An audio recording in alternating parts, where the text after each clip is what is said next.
Hey y'all, welcome back to Rich Aesthetic. I'm Rich, and let's look at Liftin's iOS 16 update and all the other features that Walter, the developer, has added since updating to iOS 16. But before we jump into a quick smack of, the general new features, consider subscribing if you like tech reviews and app reviews like this one. All right, now let's jump into this. All right, so I had the fan on. Hopefully this works out, and also there are always chapter markers in my videos for you to jump through to the specific parts that you want. For this first chapter, we're going to talk about just a quick overview of some of the little features added throughout the months. So I'm going to start with new app icons. There used to just be this white background with the dot. A little bit too similar to the health app, honestly. Now there's a cool little kettlebell on all the app icons. I would like to see more, maybe do a collaboration with Matthew Skiles. He's a really good app icon designer and has done a lot of collaboration with the Reddit client Apollo. So anyhow, then there's RPE and RIR support, so you can mark, how close to failure you were, how many reps you had left. This is really good for, power lifters who are out there testing for max and just want to see how confident they could be, going up to the next weight if they're not using automatic progression or just want to try something new, try a new weight that day. Then we've got recent history added. This is something that I had been asking for, so that's really cool. You can activate that through the little, sandwich menus or burger menus. I don't know what they're called. Action menus, that's the word, that are throughout the entire app, to be honest. Then live sync with the watch is a little bit different now, and it'll actually follow navigation, which I didn't realize how much I would love that. So if I mark my barbell bench presses all as completed and I'm now in the next exercise view on my phone, well, guess what? The watch will have reflected all those changes like normal, but also now reflects the fact that I'm in the next exercise on my phone. It's already here. So I don't have to go navigate through the UI on my watch. That's actually really cool. Then there is now a neutral indicator. This is for when you have rep ranges, let's say, barbell bench press at 8 to 12. If I hit 9, it's just going to mark the set as neutral. That doesn't mean that I have failed the exercise or successfully completed the exercise. It just kind of pauses that success or failure streak. This is important for those automatic progression settings, which I have turned on for pretty much all my, big exercises. So if I'm hitting 12 out of 12 reps on all 3 of my barbell bench press sets, then next time I'm doing this routine, it'll add, I think it's like 2.5 kilograms. But let's say I hit 12 out of 12, then I hit 12 out of 12 again, but that last one I could only hit like 9 or 10 reps out of the 12. Well, it's just going to mark that set as neutral, then the exercise as neutral, and it won't progress me next time. It'll just keep the weights the same. I think I really like this feature. I don't know, maybe I go about it the wrong way, but sometimes I don't go all the way just because I'm feeling more tired that day or something, but I know that I maybe could have, and then I would like to progress next time. But I'm going to roll with this and see how it goes. Maybe it actually pushes me to go harder. So yeah, overall, I think I like that. Then supersets have got some cool new features. One, you can now have warm-up sets for your supersets, which I've wanted that for quite a while, because now I can just have it, logged as being something that I do, because I'm a data whore.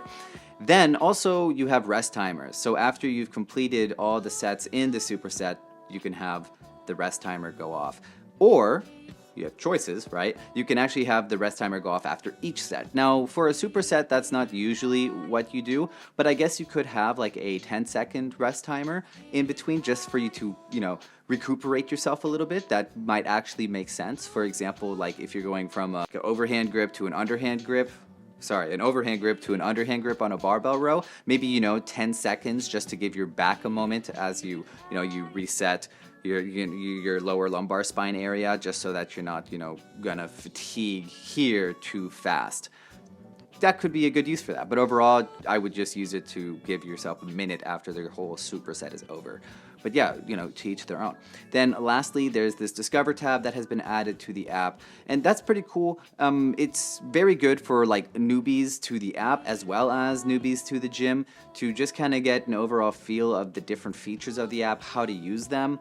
but also how to go about working out, because there's some explainers for like what warm-up sets are, what supersets are, things like that. So that could be helpful for those people. The thing is, if you're already, very familiar with the app or just familiar with the gym in general, you can very awesomely actually hide this tab. So I have it hidden mostly because I'm pretty familiar with all the features, but also I don't think all the aspects of the app are very well explained. Like, some things are really well explained. The auto progression has got its own section. And RPE and RIR is easy enough to explain, so it's got just a small section, but I understand it. One thing I would like is for that warm-up set section that is currently in like I think it's like advanced features down there at the bottom. I want that to have its own section, and for the developer to go more in depth with like what the linear versus S-curve warm-up sets would look like. Mostly because I think the S-curve is pretty difficult for you to understand unless you've got like 8 warm-up sets. If you consider all your sets leading up to the max testing as a powerlifter, if you consider all of those sets to be warm-up sets, then there you would see the S-curve. But most people won't see that because I don't think they have enough warm-up sets to see what the effect of that is. So that would be kind of cool if there could be more visuals and a longer section there just to make it more clear. So, all right, that wasn't very quick, I don't think, but those are features that I don't think needed their own section. But yeah, hopefully you got something out of that. So let's talk about live activities now. All right. So the live activities feature is by far my favorite feature for dynamic island phones specifically, but even all the phones from iOS 16. I think Apple smacked that out of the park. I know there are a lot of people who, it's not doing as much as it could be doing. They want Siri integrated into the dynamic island and stuff like that. And I do agree with that. But I also think that those people may not be using all the apps that support live activities often enough. I mean, how many people order from Uber Eats every single day, right? That's a little bit expensive. How many people are using Flighty when they go traveling? I mean, Flighty's an expensive app, and with the friction of having to subscribe and unsubscribe just for that week or month that you're traveling, it's not the best user experience, and that's more of an Apple fault thing, not the developer's fault. But those are some really good examples. And if you want to know more about live activities, you can check out my video. Link is up there in the top corner. I do hope that is the correct side. Anyways, but we're not talking about those apps. We're talking about Liftin. So as soon as you've got a workout started, as I do here, once you swipe up, you'll see it's activated in the dynamic island.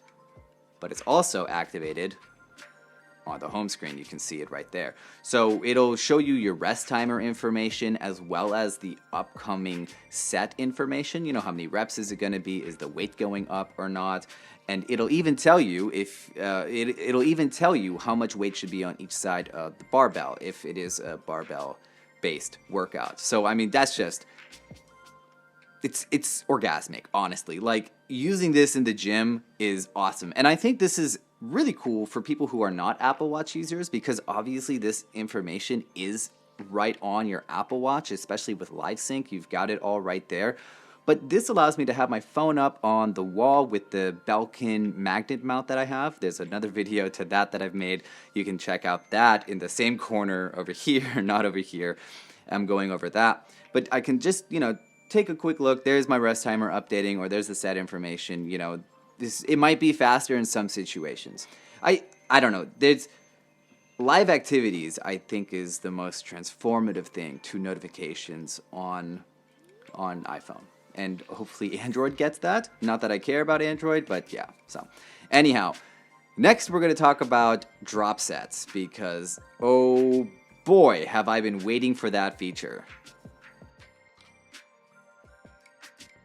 All right, so drop sets, so they are percentage based, which is awesome and great. You can also set them to be, a range or just a fixed weight drop set, or as many reps as possible. So it behaves pretty much the same thing as regular sets do, but it's percentage based. So that means it will drop the weight based on the percentage of whatever the initial set, which is just a normal set, the first one that is above it.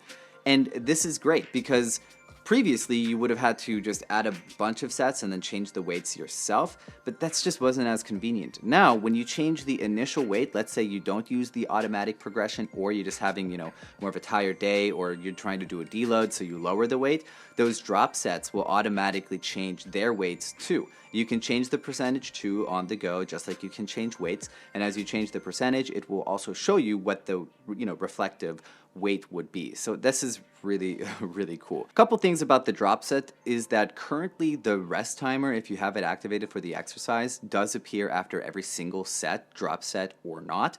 I hope it changes to work the way it works with supersets. Honestly, the rest timer shouldn't be there until you've completed the last drop set. But I think it would be very easy for the developer to just take the same superset rest timer feature, add it to the drop sets. Some people might want to, have a 10-second rest before they actually do the drop set. Yeah, anyways, drop sets is huge, and I think it's something a lot of people have been asking for. All right, so the last thing I want to talk about are some of my feature requests.